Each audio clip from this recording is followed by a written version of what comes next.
If your intent was to combat misinformation online or in the government, why on God's green earth would you nominate someone who is a human geyser of misinformation? Saying that the free speech versus censorship dichotomy is false, and calling herself in a TikTok video the Mary Poppins of disinformation, where she sings that members of Congress shouldn't be permitted to spread misinformation on the floor. Information laundering is really quite ferocious. It's when a huckster takes some lies and makes them sound precocious by saying them in Congress or a mainstream outlet. So disinformation's origins are slightly less atrocious. It's how you hide a little lie. It's how you hide a little lie. It's how you hide a little lie. When Rudy Giuliani shared that intel from Ukraine, or when TikTok influencers say COVID can cause pain, they're laundering disinfo, and we really should take note and not support their lies with our wallet, voice, or vote. Oh!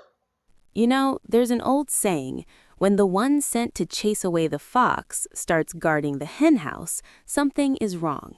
That's the exact tension that unfolded when Senator Josh Hawley confronted Secretary Alejandro Mayorkas over a government disinformation board. But here's the twist. The person chosen to lead it is now at the center of the very issue she's meant to fight. Stay with me on Capitol Review. Like, subscribe, and share, because this is one of those moments you don't want to miss. Senator Hawley. Thank you, Senator. Mr. Secretary, nice to see you again. Thank you for being here. Let's keep talking about this disinformation board if we could. The fact sheet from DHS on the disinformation board that you recently released defined disinformation this way: false information spread with the intent to deceive or mislead. You agree with that, I assume? That's your definition? Yes, I believe that's the definition. On the fact sheet? Broadly held. And you think it's important that the U.S. government combat this disinformation, right? I mean, you've testified to that. Senator, what I testified to is when disinformation threatens national security, threat to the security of our homeland, then we are engaged. Okay, all right, good. And I presume that's why you've set up this disinformation board. So let's have a look at the person whom you've selected to head this new disinformation policing effort, and let's look at what she has been spreading online. She has, for starters, consistently misinformed the public about the Hunter Biden laptop story and spread the lie that it was Russian propaganda. Here she is on October the 14th saying, disinformation experts say there are multiple red flags that raise doubts about their authenticity, meaning the emails, including questions about whether the laptop actually belongs to Hunter Biden. Of course, as it turns out, that's totally false. This laptop has been authenticated both by government entities and by independent news organizations. She went on. Here she is again, the same interview, saying that we should view it, meaning the laptop and apparently the whole story, as a Trump campaign product. That is also a lie, which you know. It's not a Trump campaign product. It never was a Trump campaign product.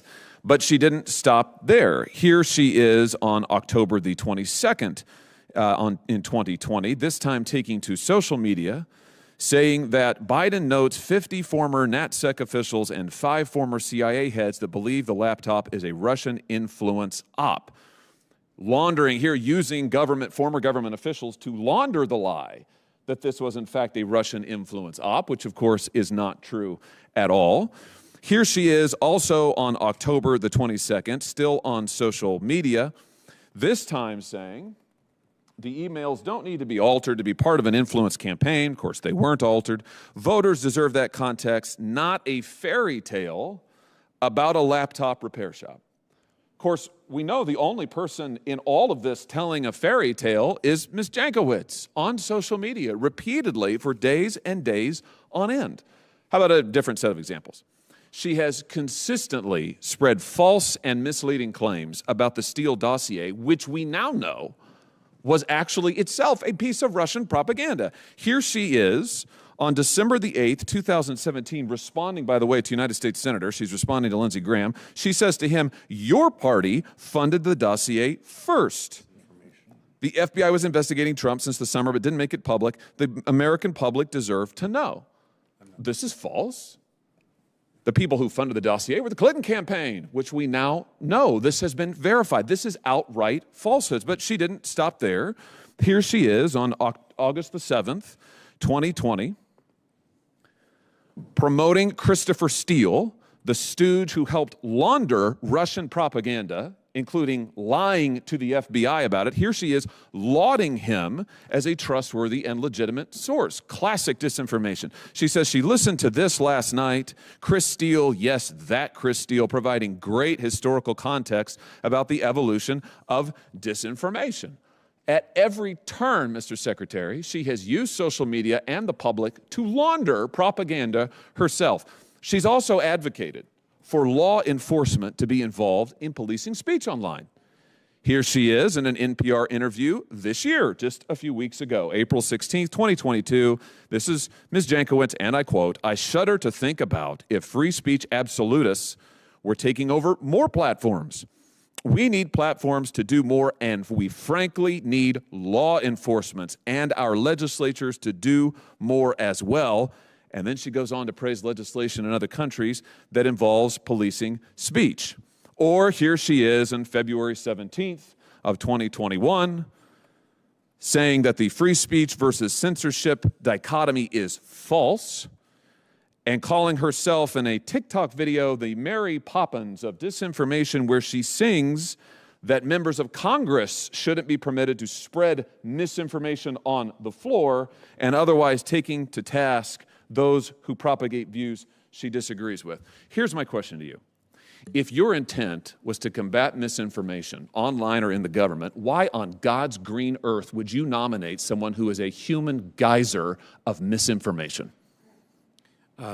Senator, I am ultimately responsible for the hiring of Ms. Jankowicz to be the executive director of the Disinformation Governance Board. In my capacity as the secretary, why did you choose her? I bear responsibility for that. I understand that she is an expert in disinformation. Yes, indeed, spreading it. And she will have an obligation to execute her responsibilities in a nonpartisan way. Were you aware of these? Were you aware of this information when you chose her? Everything I've just shown you? I was not. How could you not be? Did you do any research on her? Senator, I will not discuss the internal workings of the hiring process. You won't? Of the Department of Homeland Security. Well, let me ask you about this. I'm sure there are documents pertaining to this board, minutes of meetings, communications about who would serve on the board. Will you release those to this committee? Senator, there are not yet this governance board. Wait a minute. There are no minutes of meetings about this board? It is not yet. You've not created any records? It has not yet begun its work. You've hired her. You surely had deliberations about hiring her. The board has not yet met. You had deliberations about hiring her, though, correct? I did not, Senator. You just said that you are solely responsible for hiring her. In my capacity as the secretary, I bear responsibility. You're telling me that there are no documents associated with this board? That I don't know. You asked for meeting minutes of meetings, documents pertaining to the board, any records of communications about who would serve on the board. Will you turn those over to this committee? Any document pertaining to this board, will you turn it over to this committee? Senator, we owe you documents with respect to the work of this board that already are in existence. So you'll turn them all over. You will turn those documents over to this committee. Unless there is a legal basis for us not to do so, Senator, I will follow up with my colleagues on that. Wait a minute. You started to say yes, but then you just turned. Is that a yes, or is that's a maybe? I'll get back to you later. Senator, I owe openness and transparency with this committee, and we will produce the documents that you have requested unless there's a legal prohibition from us doing so. Unless there's Thank you. Thank you. If I could just conclude, Mr. Chairman, here's the last thing I'll say on this, Mr. Secretary. We have 2 million unauthorized migrants who crossed the border last year during the calendar year. We have 245,390 illegal crossings just this year in the Rio Grande Valley. And your priority is setting up a board and hiring someone who has gone to TikTok to talk about stopping speech she doesn't like, who has mocked voters, supporters of the last president. That has been your priority. To say that your priorities are misplaced, I think, is a dramatic understatement. And the time has come, I think, Mr. Secretary, for you to resign. Thank you, Mr. Chairman. Now, I've been writing and analyzing political moments for nearly 2 decades, and every once in a while, you see a hearing that isn't just about policy, it's about principle. This was one of them. Senator Josh Hawley didn't come in shouting. He came in measured, almost calm. But make no mistake, his questions carried weight. He started with something simple. What is disinformation? False information meant to mislead. Straightforward. But as we say back home, the river may look calm on the surface, but the current underneath can pull you away. Because the real issue isn't the definition, it's who gets to enforce it. Then came the heart of the matter, the appointment of Nina Jankowicz. Hawley laid out her past statements, particularly around the Hunter Biden laptop story, where she publicly expressed skepticism at the time, aligning with concerns raised by some analysts during that period. Now, depending on where you stand politically, you might see that as caution or as misjudgment.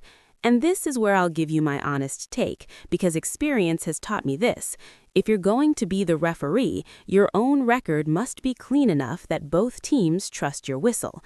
That's the burden of a role like this. Not perfection, but credibility. Hawley didn't stop there. He brought up her views on online speech, comments suggesting that platforms and even institutions should do more to limit certain types of information. Now, for many conservatives, that hits a nerve, because once the government steps into the arena of deciding what speech is acceptable, the line between protection and control can blur quickly. Secretary Alejandro Mayorkas, to his credit, didn't dodge responsibility. He owned the decision. But when pressed on whether he had fully reviewed her past statements, the answers became careful, not quite direct. And I've learned over the years, when answers start walking on eggshells, it usually means the ground is not as solid as it should be. Then came the bigger picture. While the country faces ongoing challenges, border security, national safety, this board became a priority. Hawley's argument was clear. Are we focusing on the right battles? Now, whether you agree with him or not, that's a fair question, because leadership isn't just about what you do, it's about what you choose to prioritize. At the end of the day, this hearing wasn't just about one appointment. It was about trust in institutions. It was about whether the people tasked with guarding truth are themselves seen as fair and balanced. And let me leave you with this thought. Truth doesn't fear questions, but power often does. That's why moments like this matter. So here we are. The debate isn't over policy alone, it's about who we trust to define truth in a free society. And once that trust is shaken, it's not easily rebuilt. If you value clear, honest breakdowns like this, go ahead, like, subscribe, and share. This is Capitol Review, and we'll keep bringing you the stories that others won't explain it this way.